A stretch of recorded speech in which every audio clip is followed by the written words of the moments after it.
M'abuelo fou llaurona, m'abuelo fou llauró. No faltarem mai les bledes.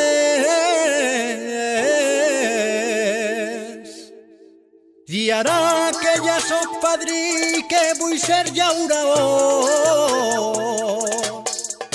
I asfalt damunt d'eixes terres.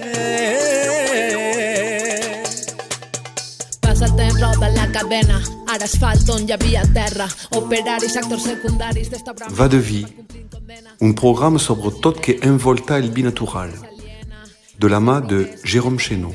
A tots es donen faena, i jo tenia el meu camp, ja no treballo en la terra, ens venen prosperitat.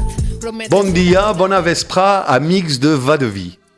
Al mes de maig, hi ha un soroll de màquines que torna cada any al paisatge de vinya, el soroll de la poda en verd. Si passageu estos dies per moltes zones vitivinícoles, veureu les vinyes convertides en murs de verds perfectament alineats. Tot net, tot recte, tot controlat. Però hi ha una pregunta que cada vegada es fa més gent, especialment dins del món del binatural i de l'agricultura regenerativa. Realment és necessari despuntar tant la vinya? O estem obligant la planta a comportar-se d'una manera que no és la seua? Perquè la vinya, no oblidem, és una liana, no és un arbust ornamental ni una tanca de jardí.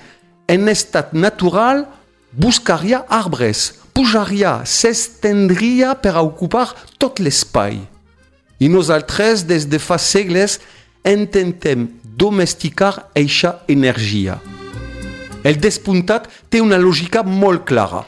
No és una pràctica absurda ni un capritx modern. Quan arriba la primavera, la vinya creix amb una força espectacular. Els sarments poden allargar-se ràpidament, embolicar-se entre filets, dificultar el pas dels tractors o tapar completament els gotims.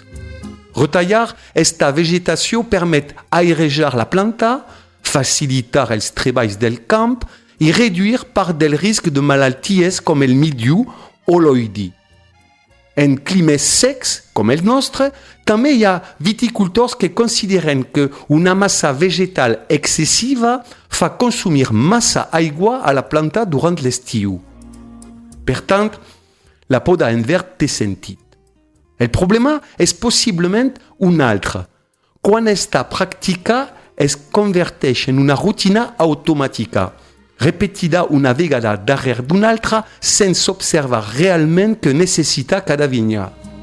Perquè quan tallem les puntes dels sarments, no només estem llevant fulles, també alterem el funcionament hormonal de la planta.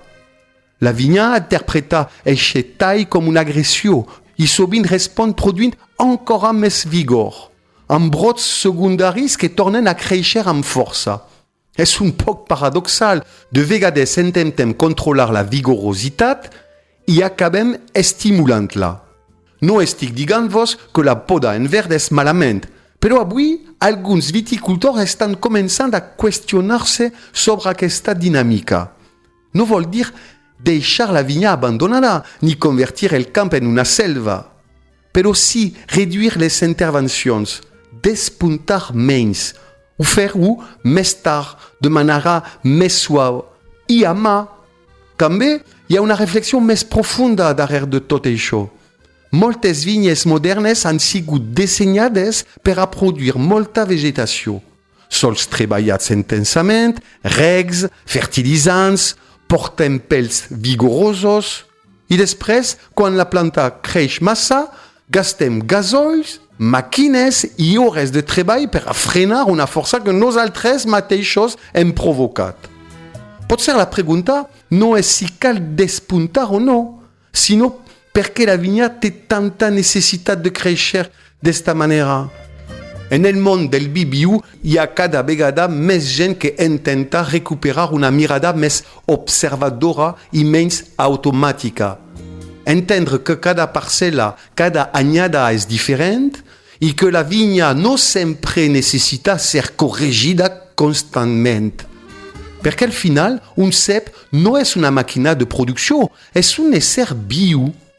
I tal vegada cultivar vigna també consisteix a aprendre fins a quins punt hem d'acompanyar-la, sense voler dominar-la del tot. Salut i vi!